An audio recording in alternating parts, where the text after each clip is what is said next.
the last sunny days here in September. And I thought I'd talk a little bit about my chat with Hans Zimmer. So thanks to the Directors Guild of Canada Ontario chapter and the Screen Composers Guild of Canada, I had the tremendous honor of getting to have a conversation in front of a standing room only audience during TIFF for DGC Visionaries, as they're calling it.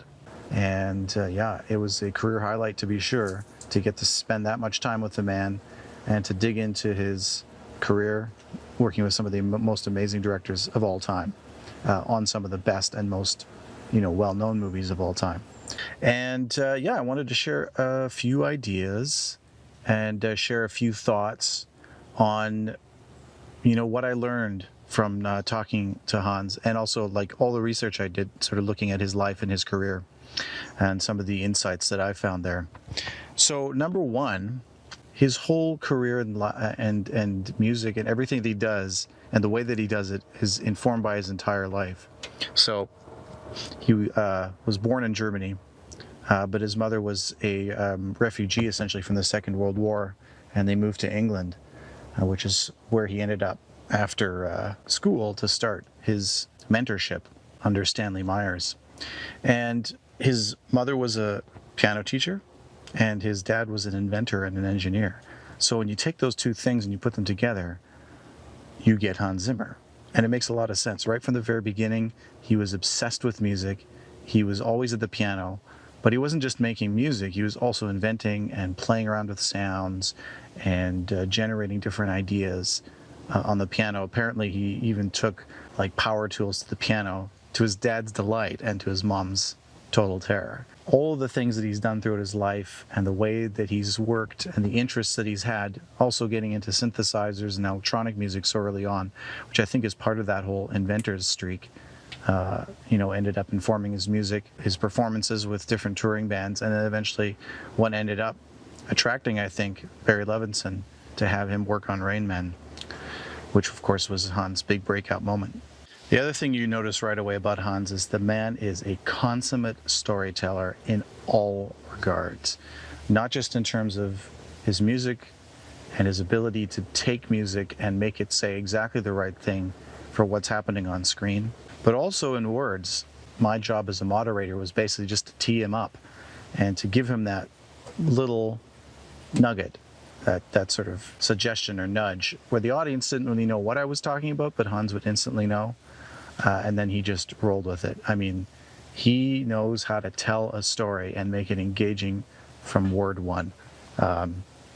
He knows how to set it up, and then he gives you this tension. There's this sort of moment where you're like, how is this going to turn out, or where is this going?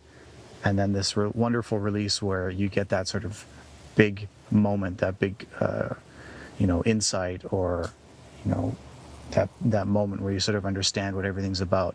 And he's just so good at it. Watch some interviews with the guy. And I think that really translates into everything else that he does, and it translates into his work with other directors and other collaborators, because he just knows how to relay his incredible talent for storytelling. The other thing is Hans probably works harder than anyone else in the music business, although he professes not to. And part of that is that he is not just passionate about music, he doesn't love music, he is obsessed. He's obsessed with it. He doesn't know how to do anything else by his own admission. He says he's completely unemployable, and I believe that he really believes that's true. But that's it for him. He needs to be making music, he needs to be working at his craft and creating all the time, or else he's just not happy. And that's why he can put in the hours. And that's why he's able to push through some of the bigger challenges. And that's why he's working at the top of his game. And that's why he's working at that level and at Hollywood. And everyone that I know that is working at that level has those things in common. They are incredibly hardworking. They push through all challenges. And it's because they're not just passionate, they're obsessed with it. So Hans is, of course, known as an innovator who creates new sounds, which end up becoming memes, essentially. All of his work on the Batman trilogy really changed the way we hear orchestral music in films and changed the way a lot of films are scored, I think. And then probably the best example of all would be, that big deep horn sound that became so famous in all the trailers since he did it for Inception. But the point that he really made during our talk, and I think this is key for all of us, is that it's not just, invention for invention's sake. He's not just doing it because it sounds cool. It's always a story point.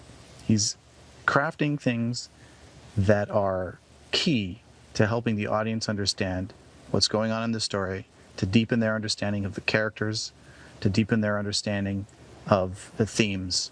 So, for example, in Inception, that horn sound isn't just, oh, this is a cool sound, let's get, untold amounts of brass to play it. It was actually written into the script that song, Je ne, oh God, I'm going to butcher the French, Je ne regrette rien, which is I regret nothing, I believe, that song would be a key element in the story. And as the characters go deeper and deeper into those dream states, they hear that same version of that song slower and slower and deeper. So that horn sound is actually developed from the way that the sample of that song sounded at one of the deeper levels. And that's why Hans used it in that way, a device to help you understand the story better and understand where we are in the story. And if you think about it, and if you know the movie, there might be a key to understanding the way that movie ends based on what I just said. So the one thing that actually kind of surprised me, I wasn't expecting this, was that he's actually a very quiet, almost socially awkward person in a crowd and with people he doesn't know. I mean, he's great, don't get me wrong, and he's amazing on stage, but in an interview, but it doesn't necessarily translate. Like what I was expecting was that sort of prototypical Hollywood type person who's like, hey, what's going on? Oh, I love you, Pa. It's so good to see you. That kind of laying it on thick and your best friend for the time you're together kind of person. But he's not like that at all. He's actually almost borderline, I wouldn't say shy, but definitely reserved. And I got the sense that he's actually a really private guy. After we shook hands and sort of said our initial hellos, after being introduced, he turned to his partner and I sort of saw a tiny little glimpse of, who I think he is underneath all of that when he was just a tiny little intimate moment where he's taking off her scarf. And that was the only time I really felt like, oh, I'm seeing, the unpolished Hans Zimmer. And that was interesting. The rest of the time, he's so good in interview and he's very candid and he'll go into great depth and detail about his process. But I really got the sense like this is not Hans Zimmer that his friends probably know and that his family probably know, which I get. I mean, when you're that deep into, this kind of work that he does at the level he does it and has that kind of fame, you probably need to protect yourself a little bit. And that's probably his way of doing it. Anyways, big thanks again to the DGC for trusting me with that great honor, and to the Screen Composers Guild as well. So I hope you guys enjoyed this more casual version of the log. And if you like what I'm doing, hit like. If you want to see some more, hit subscribe. And we'll see you guys in the next one.